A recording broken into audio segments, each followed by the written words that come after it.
আসসালামু আলাইকুম। ক্লাস 8 ইতিহাসের ক্লাসে আজ তোমাদের দুটো জিনিস নিয়ে আলোচনা করব। এক হচ্ছে অনগ্রসর নাগরিকদের অধিকার রক্ষায় সংবিধানের ভূমিকা, আর একটা হচ্ছে মৌলিক অধিকার ও মৌলিক কর্তব্য। ঠিক আছে, তাহলে আজকে এগুলো আলোচনা করব। এগুলো আলোচনা করলে আপাতত পুরনো বই, সে পুরনো বইয়ের সিলেবাসটা শেষ হবে, কিন্তু নতুন বই যাদের কাছে আছে সে নতুন বইয়ের আর একটা জিনিস সংযুক্ত হয়েছে অনেকদিন আগেই, সেটা কিন্তু পুরনো বইয়ে নেই, যেটা হচ্ছে সিঙ্গুর আন্দোলন। সেই সিঙ্গুর আন্দোলনের উপর আমি একটা ক্লাস করে দেব তোমাদের। লাইভ ক্লাসে যেটা লাস্ট আলোচনা করা হয়েছিল, শেষ যেটা আলোচনা হয়েছিল, সেটা সামাজিক উন্নয়নে সংবিধানের ভূমিকা। ভারতীয় সংবিধানের যে সামাজিক উন্নয়ন, সেই সামাজিক উন্নয়নে সংবিধানের ভূমিকা এ প্রসঙ্গে মূলত নারীদের অধিকারকে সেখানে আলোচনা করা হয়েছিল। আজকে দেখো, আজকে আলোচ্য যেটা বিষয়, অনগ্রসর নাগরিকদের অধিকার রক্ষায় সংবিধানের ভূমিকা। তাহলে অনগ্রসর, দেখো ভারতের যে সংবিধান, সেই সংবিধানে অনগ্রসর বলতে আমরা মূলত তপশিলি জাতি, উপজাতি এবং ওবিসি, আদার ব্যাকওয়ার্ড ক্লাসেস, ওবিসি, এই তিনটে দিকে মূলত আমরা বুঝি। তবে একদম যদি অনগ্রসর আমরা বলি, তাহলে পিছিয়ে পড়া সম্প্রদায় যদি বলি, তাহলে সেখানে কিন্তু ওবিসিটা থাকবে। তপশিলি জাতি, তপশিলি উপজাতি এবং ওবিসি, অর্থাৎ শিডিউল ট্রাইব, শিডিউল কাস্ট, আর হচ্ছে ওবিসি, আদার ব্যাকওয়ার্ড ক্লাসেস। এই তিনটে জাতিকে হচ্ছে, এই তিনটি শ্রেণী বলতে পারি আমরা, এরা হচ্ছে অনগ্রসর শ্রেণীভুক্ত। ভারতীয় সংবিধানে এরা হচ্ছে অনগ্রসর শ্রেণী। তাহলে এ প্রসঙ্গে আমরা আগে জেনেছি যে অস্পৃশ্যতা কত মারাত্মক। অস্পৃশ্যতা, সে অস্পৃশ্যতা সম্পর্কে আমরা আগে আলোচনা করেছি, এবং সেক্ষেত্রে অস্পৃশ্য দলের নেতা ছিলেন বি আর আম্বেদকর, যাকে ভারতীয় সংবিধানের জনক বলা হয়, ডক্টর বি আর আম্বেদকর। সেই বি আর আম্বেদকর কি করেছিলেন? পিছিয়ে পড়া সম্প্রদায় অর্থাৎ তপশিলি জাতি, উপজাতি, অন্যান্য অগ্রসর শ্রেণী যাতে বিভিন্ন ক্ষেত্রে সুযোগ সুবিধা লাভ করে, তার জন্য বেশ কিছু ব্যবস্থা তিনি অবলম্বন করেছিলেন।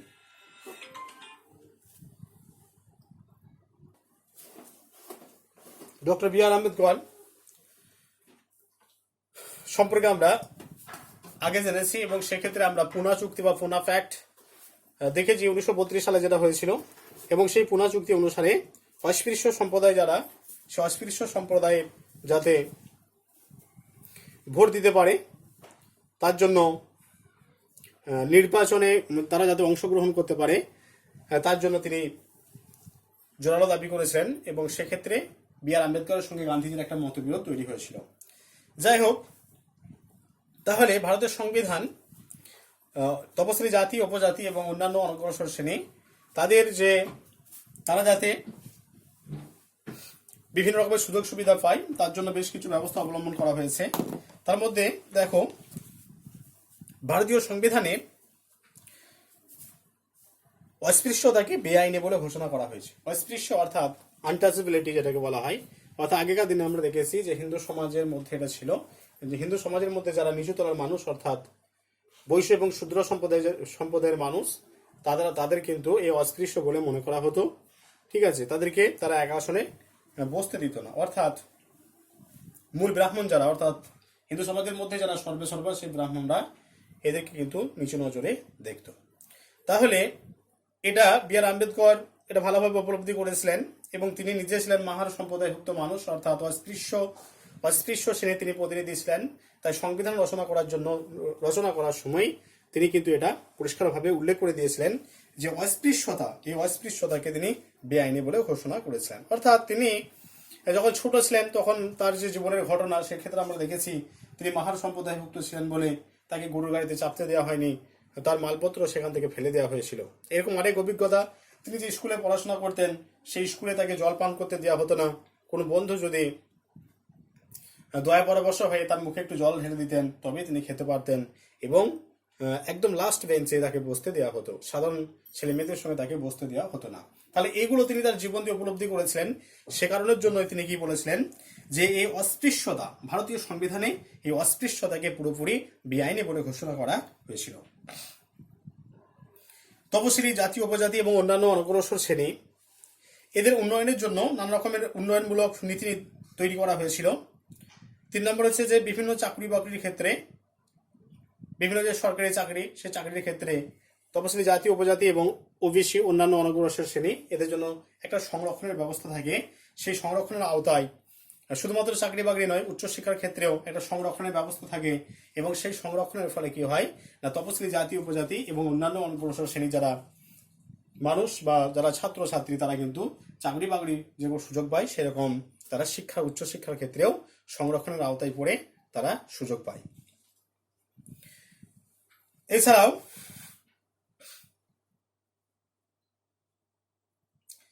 ভারতের সংবিধানে রাষ্ট্র পরিচালনার কতগুলি নির্দেশ দেওয়া হয়েছে, নির্দেশ আছে। এবং এই নির্দেশমূলক নীতির একটি ধারায় বলা হয়েছে যে দরিদ্র তপশিলীভুক্ত সম্প্রদায়গুলিকে অত্যাচার এবং শোষণের হাত থেকে রক্ষা করতে হবে।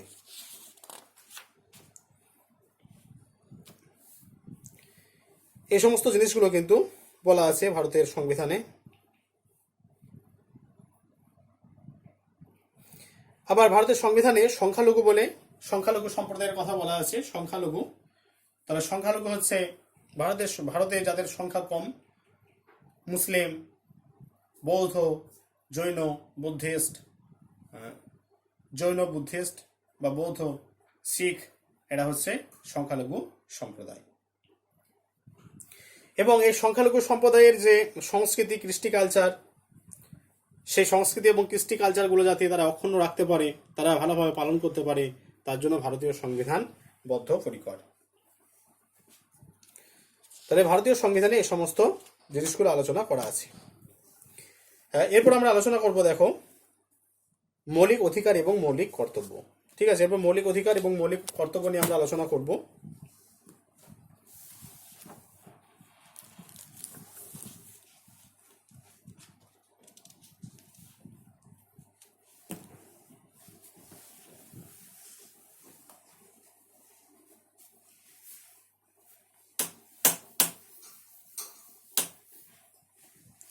মৌলিক অধিকার, মৌলিক কর্তব্য।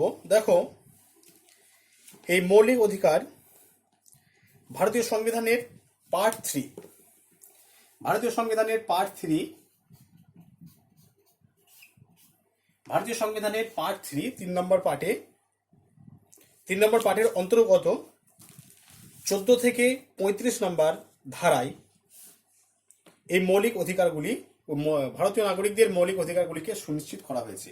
তাহলে ভারতের সংবিধানের 3 নম্বর পার্টের 14 থেকে 35 নম্বর ধারায়, 14 থেকে 35 নম্বর ধারায় ভারতীয় নাগরিকদের মৌলিক অধিকারগুলিকে সুনিশ্চিত করা হয়েছে।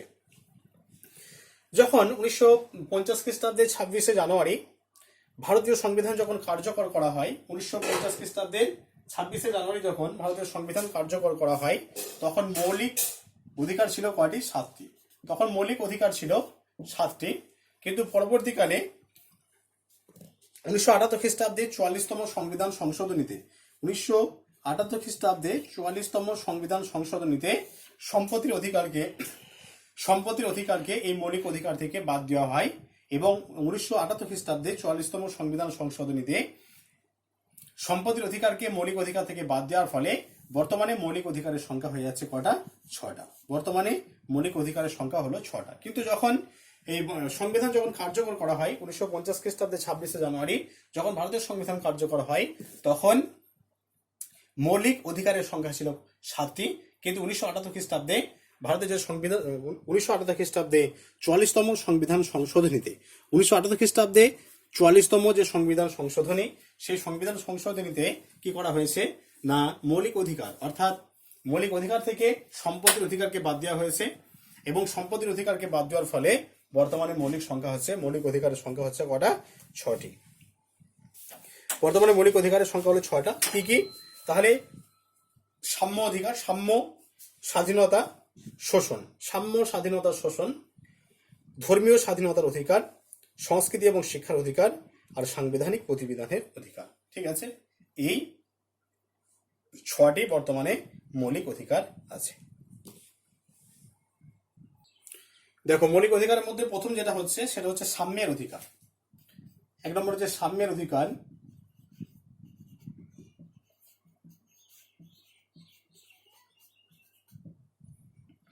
3 3 নম্বর পাঠের 14 থেকে 18 নম্বর ধারায় এর সাম্যের অধিকার আলোচিত হয়েছে। ভারতীয় সংবিধানের 3 নম্বর পাঠ, সেই 3 নম্বর পাঠের 14 থেকে 18 নম্বর ধারায় সাম্যের অধিকার আলোচনা করা হয়েছে। তাহলে সাম্যের অধিকারটা কি? দেখো, সাম্য কথার অর্থ হচ্ছে সমান বা সমতা। তাহলে 1 নম্বর দেখো যে আইনের চোখে ভারতের সকল নাগরিক সমান। হিন্দু, মুসলিম, বৌদ্ধ, খ্রিস্টান বলে এখানে কিছু নেই। একটা মাত্র পরিচয় হচ্ছে তারা হচ্ছে ভারতীয়, অর্থাৎ সমস্ত ভারতীয় ভারতের সকল নাগরিক আইনের চোখে সমান। একই অপরাধের জন্য সকলে কিন্তু একই রকমের শাস্তি ভোগ করবে। ঠিক আছে, একজন হিন্দু, একজন মুসলিম, একজন বৌদ্ধ, একজন খ্রিস্টান যদি একই রকমের অপরাধ করে তাহলে একই অপরাধের জন্য সকলেই কিন্তু একই রকমের শাস্তি ভোগ করবে। এটা হচ্ছে 1 নম্বর। 2 নম্বর, জাতি, ধর্ম, বর্ণ, লিঙ্গ ভেদে কোনো নাগরিক অতিরিক্ত সুযোগ সুবিধা পাবে না। জাতি, ধর্ম, বর্ণ, পুরুষ স্ত্রী অর্থাৎ লিঙ্গ ভেদ যেটাকে বলে, পুরুষ স্ত্রী বা নারী পুরুষ, সেই লিঙ্গ ভেদে সমস্ত ভারতীয় নাগরিক কিন্তু সমান সুযোগ সুবিধা পাবে, কোনো কাউকে বাড়তি সুযোগ দেওয়া হবে না। 3 নম্বর হচ্ছে শিশু এবং মহিলাদের জন্য বিশেষ সুরক্ষা এবং তপশিলি জাতি, উপজাতি এবং অন্যান্য অনগ্রসর সম্প্রদায়ের জন্য আসন সংরক্ষণের একটা বিশেষ ব্যবস্থা করা হয়েছে। অর্থাৎ সরকারি চাকরি বাকরির ক্ষেত্রে বা উচ্চশিক্ষার ক্ষেত্রে তপশিলি জাতি, উপজাতি এবং অন্যান্য অনগ্রসর সম্প্রদায়ের মানুষরা যাতে একটু সুযোগ সুবিধা পায়, তারা যাতে সেই সুযোগ সুবিধার বিনিময়ে তারা যাতে সেই জায়গা থেকে উঠে আসতে পারে, তার জন্য ভারতীয় সংবিধান কি করেছে? তাদের জন্য একটা বাড়তি সুযোগ সুবিধার কথা বলা হয়েছে। 4 নম্বর হচ্ছে অস্পৃশ্যতা নিষিদ্ধকরণ। অস্পৃশ্যতার ব্যাপারে একটু আগেই বলেছি। অস্পৃশ্যতা মানে অস্পৃশ্যতা, উঁচু বর্ণের সঙ্গে নিম্ন বর্ণের যে ভেদাভেদ বা পার্থক্য, সেটাকে অস্পৃশ্যতা বলা হয়। এবং এই অস্পৃশ্যতা একটা মারাত্মক ব্যাধি। সে অস্পৃশ্যতাকে কিন্তু একদম পুরোপুরি নিষিদ্ধ করা হয়েছে এই সাম্যের অধিকারের মাধ্যমে।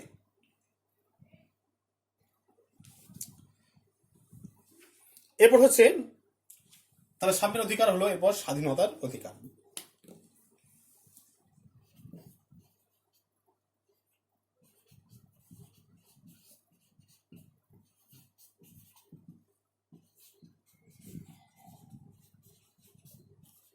স্বাধীনতার অধিকার আছে 19 থেকে 22 নম্বর ধারায়। ঠিক আছে ভাই, 19 থেকে 22 নম্বর ধারায় আছে এই স্বাধীনতার অধিকার। দেখো, স্বাধীনতার অধিকার বলতে আমরা বেশ কিছু অধিকারের কথা বুঝি। স্বাধীনতা 1 নম্বর হচ্ছে বাক স্বাধীনতা এবং মতামত প্রকাশের স্বাধীনতা। বাক স্বাধীনতা মানে সরকারের সাধারণ মানুষরা সরকারের সমালোচনা করতে পারবে, সরকারের যে বিভিন্ন প্রকল্পগুলো আছে সেই প্রকল্পগুলো সমালোচনা করতে পারবে, যে এই প্রকল্পটা ঠিক, এটা ভুল। এই অধিকার কিন্তু ভারতীয় সংবিধান ভারতের নাগরিকদের দিয়েছে। মতামত প্রকাশের স্বাধীনতা আছে। শান্তিপূর্ণ এবং নিরস্ত্রভাবে এক জায়গায় সমবেত হতে পারবে। ঠিক আছে, শান্তিপূর্ণ এবং নিরস্ত্রভাবে এক জায়গায় তারা সমবেত হতে পারবে, সভা সমিতি গঠন করতে পারবে স্বাধীনভাবে। ভারতবর্ষের যে কোনো স্থানে যে কোনো ধর্মের মানুষ স্বাধীনভাবে চলাফেরা করতে পারবে। ঠিক আছে, ভারতের যে কোনো অঞ্চলে স্বাধীনভাবে বসবাস করতে পারবে।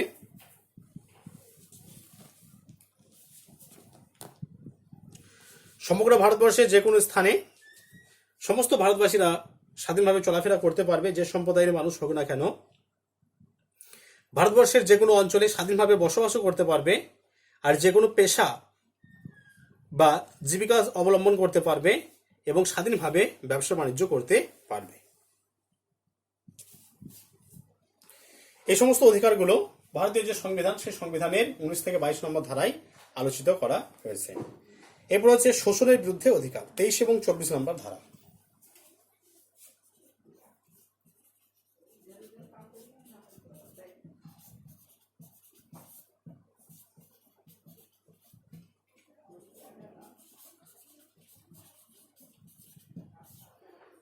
শোষণের বিরুদ্ধে অধিকার 23-24 ধারা, 23 এবং 24 নম্বর ধারা।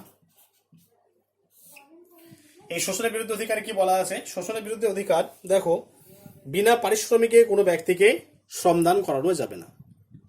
আমরা যে কোনো মানুষকে কাজে লাগাবো, তার জন্য তাকে কিন্তু পারিশ্রমিক দিতে হবে। শিশু এবং মহিলা পাচার, খনি, কারখানা অথবা বিপজ্জনক কাজে 14 বছর বয়সের কম শিশুকে নিযুক্ত করা যাবে না। তাহলে শিশু এবং মহিলা পাচার এই ঘটনাটা অহরহ হয়। তাহলে শিশু এবং মহিলাকে পাচার করা যাবে না।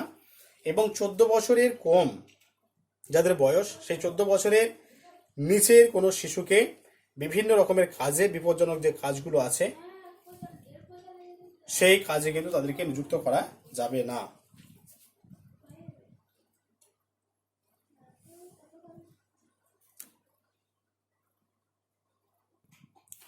চার নম্বর আছে ধর্মীয় স্বাধীনতার অধিকার।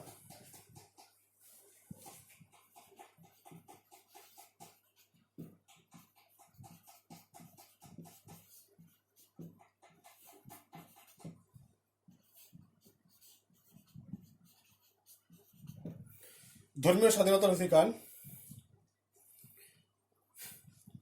25 থেকে 28 নম্বর ধারা।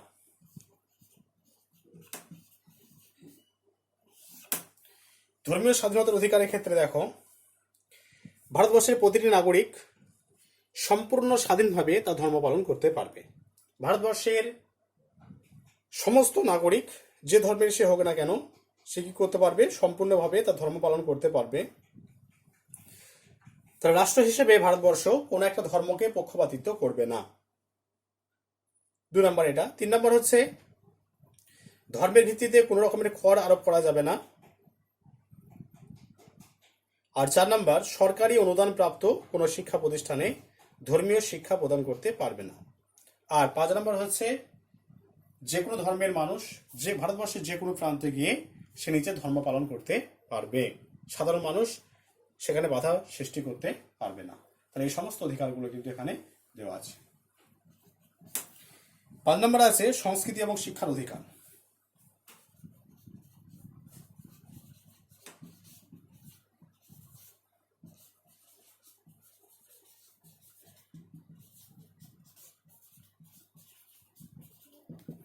সংস্কৃতি ও শিক্ষার অধিকার 29 আর 30। দেখো, সংস্কৃতি ও শিক্ষার অধিকারে এই অধিকারের দ্বারা সংখ্যালঘু সম্প্রদায়গুলির কৃষ্টি, কালচার, শিক্ষা, সংস্কৃতি, ভাষা এই সমস্তগুলোকে সংরক্ষণ করার একটা বিশেষ ব্যবস্থা করা হয়েছে। 2 নম্বর হচ্ছে যে সংখ্যালঘু সম্প্রদায়ের নাগরিকরা নিজস্ব শিক্ষা প্রতিষ্ঠান স্থাপন করতে পারেন। আমরা যেরকম মাইনরিটি স্ট্যাটাস প্রাপ্ত স্কুলে পড়াশোনা করি, তোমরা যেরকম মাইনরিটি স্ট্যাটাস প্রাপ্ত স্কুলে পড়াশোনা করো, অর্থাৎ সংখ্যালঘু সম্প্রদায়ের যারা মানুষ তাদের জন্য পৃথক শিক্ষা প্রতিষ্ঠান স্থাপনের কথা বলা আছে, বা নিজস্ব শিক্ষা প্রতিষ্ঠান স্থাপনের কথা বলা আছে। সেখানে কি করবে? তারা নিজেদের ভাষা এবং লিপি বা শিল্প চর্চাকে বিদ্যা চর্চার মাধ্যমে তারা ব্যবহার করতে পারবে। রাষ্ট্র পরিচালিত অথবা রাষ্ট্রের আর্থিক অনুদানপ্রাপ্ত কোনো শিক্ষা প্রতিষ্ঠানে ধর্ম, জাতি কিংবা ভাষার ভিত্তিতে কোনো শিক্ষার্থী প্রবেশ নিষিদ্ধ করা যাবে না। তাহলে এই সমস্ত অধিকারগুলো সংস্কৃতি এবং শিক্ষার অধিকারের অন্তর্ভুক্ত। লাস্ট হচ্ছে সাংবিধানিক প্রতিবিধানের অধিকার।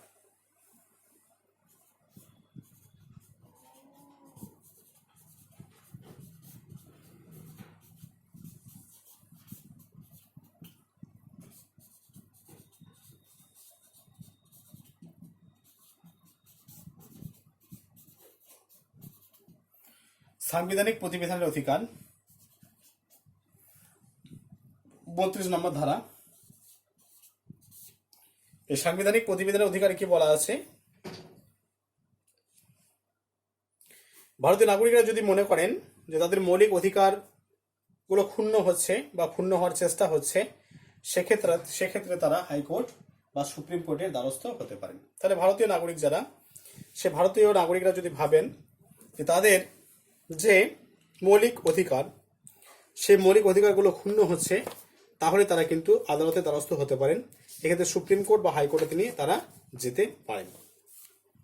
আর এক বা একাধিক ভারতীয় নাগরিক যদি মনে করেন তাদের মৌলিক অধিকার খর্ব হচ্ছে, তাহলে তারা জনস্বার্থ মামলা দায়ের করে হাইকোর্ট বা সুপ্রিম কোর্টের ন্যায় বিচারের জন্য আবেদন করতে পারেন।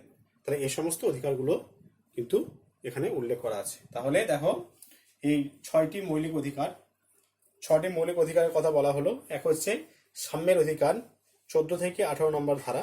2 নম্বর হচ্ছে স্বাধীনতার অধিকার 19 থেকে 22 নম্বর ধারা। 3 নম্বর শোষণের বিরুদ্ধে অধিকার 23 এবং 24 নম্বর ধারা। ধর্মীয় স্বাধীনতার অধিকার 25 থেকে 28 নম্বর ধারা, সংস্কৃতি ও শিক্ষার অধিকার 29-30, আর সাংবিধানিক প্রতিবিধানের অধিকার যেটা হচ্ছে 32 নম্বর ধারা। ঠিক আছে, তাহলে এই সমস্ত মৌলিক অধিকারের কথা এখানে আলোচনা করা আছে। এরপর আমরা জানবো যে মৌলিক কর্তব্য কি কি সেগুলো নিয়ে। এরপর আছে মৌলিক কর্তব্য। দেখো,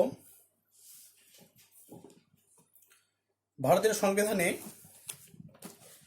যে সমস্ত মৌলিক কর্তব্যের কথা বলা আছে সেগুলোর মধ্যে প্রথমে আমরা শিক্ষার ব্যাপারে কি বলা আছে সেটা আলোচনা করে নেব, তারপর অন্যান্য মৌলিক কর্তব্যগুলো জানবো। দেখো, শিক্ষার ক্ষেত্রে বলা আছে যে 6 থেকে 14 বছর বয়সী, 6 থেকে 14 বছর যাদের বয়স, 6 বছর থেকে 14 বছর বয়স যাদের, তাদের বিনামূল্যে প্রাথমিক যে শিক্ষা, ঠিক আছে, সেটাকে বাধ্যতামূলক করা হবে। 6 থেকে 14 বছর বয়স্ক শিশুদের শিক্ষা বাধ্যতামূলক করা হয়েছে।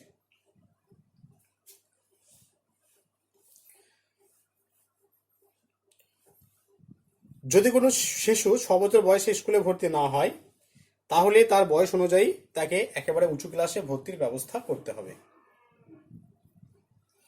কোনো শিশু ভর্তি হতে চাইলে তাকে ফিরিয়ে দেওয়া যাবে না।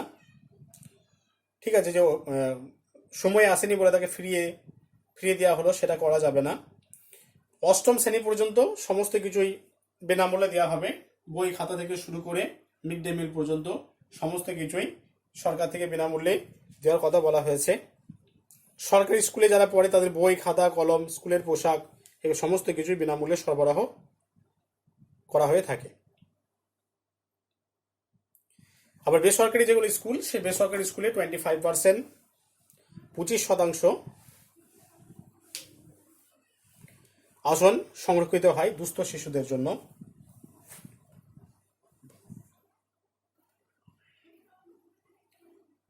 তাহলে এই সমস্ত শিক্ষার ক্ষেত্রে এই সমস্ত কথাগুলো বলা আছে। এছাড়াও দেখো, আরো যে সমস্ত মৌলিক কর্তব্যের কথা বলা আছে, যে ভারতের যে সংবিধানের আদর্শ, জাতীয় পতাকা এবং জাতীয় স্রোত, এগুলোর প্রতি ভারতীয় নাগরিক হিসেবে সেগুলোর প্রতি সম্মান প্রদর্শন করতে হবে। ভারতে যেগুলো মহান আদর্শ আছে সেই মহান আদর্শগুলোকে সংরক্ষণ করতে হবে এবং সেগুলো যাতে বাস্তবায়িত হয় বা সেগুলো যাতে অক্ষুণ্ণ থাকে তার জন্য সেগুলোকে অনুসরণ করতে হবে। ভারতের সার্বভৌমত্ব, ঐক্য এবং সংহতি রক্ষা করতে হবে। ভারতের প্রতিরক্ষায় অংশ নিতে হবে। জাতীয় সেবামূলক কাজের আহ্বানে সাড়া দিয়ে তাতে যোগ দিতে হবে। ধর্মীয়, ভাষাগত এবং আঞ্চলিক বা শ্রেণীগত বিভিন্নতার ঊর্ধ্বে সমস্ত ভারতবাসীর মধ্যে ঐক্য এবং ভ্রাতৃত্ববোধ গড়ে তোলার ব্যবস্থা করতে হবে এবং নারীর যে মর্যাদাহানিকর ব্যবহার নারীদের প্রতি সেটা ত্যাগ করতে হবে। ভারতের বন্য প্রাণী এবং প্রাকৃতিক পরিবেশ সংরক্ষণ করতে হবে এবং সমস্ত প্রাণীর প্রতি মমত্ববোধ জাগ্রত করতে হবে, অর্থাৎ পশুদের প্রতি একটা মমত্ববোধ গড়ে তুলতে হবে যাতে তারা পরিবেশে টিকে থাকতে পারে। প্রত্যেক নাগরিকের তরফে বৈজ্ঞানিক মানসিকতা, মানবতা বোধ, অনুসন্ধান এবং সংস্কারের মানসিকতাকে গ্রহণ করা এবং তার দ্বারা চালিত হওয়া। ঠিক আছে, এই সমস্ত জিনিসগুলো কিন্তু এখানে বলা আছে মৌলিক কর্তব্যের মধ্যে।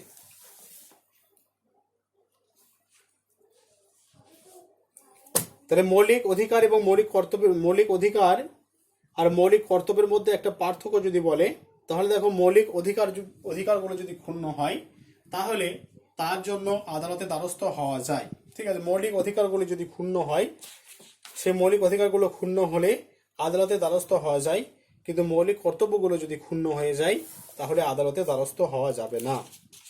ঠিক আছে, মৌলিক অধিকারগুলো যদি ক্ষুণ্ণ হয় তাহলে আদালতে দ্বারস্থ হওয়া যায়, আর মৌলিক কর্তব্যগুলো যদি ক্ষুণ্ণ হয় তাহলে আদালতে দ্বারস্থ হওয়া যায় না।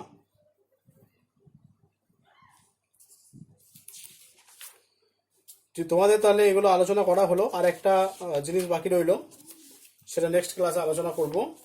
ঠিক আছে, ওই আমার কাছে ওটা নেই, সিঙ্গুর আন্দোলনের পার্টটা আমার কাছে নেই। ঠিক আছে, কয়েকজন পাঠিয়েছো আমাকে, সেখান থেকে আমি তোমাদের একটা ক্লাস নিয়ে নেব। ঠিক আছে, আজকে তোমাদের তাহলে এই পুরনো বই যাদের, সেই পুরনো বই যতটুকু আলোচনা করা আছে আজকে সেই আলোচনাটা শেষ হলো। আর নেক্সট ক্লাসে আমরা এই সিঙ্গুর আন্দোলন নিয়ে একটা ক্লাস করাবো। ঠিক আছে, এরপর এই অধ্যায় থেকে প্রশ্ন কিছু বাকি আছে, প্রশ্নগুলো আমি পাঠিয়ে দেবো। ঠিক আছে, প্রশ্নগুলো আমি পাঠিয়ে দেবো। ক্লাসটা সবাই ভালো করে দেখবে, অসুবিধা হলে হোয়াটসঅ্যাপে মেসেজ করবে। ঠিক আছে।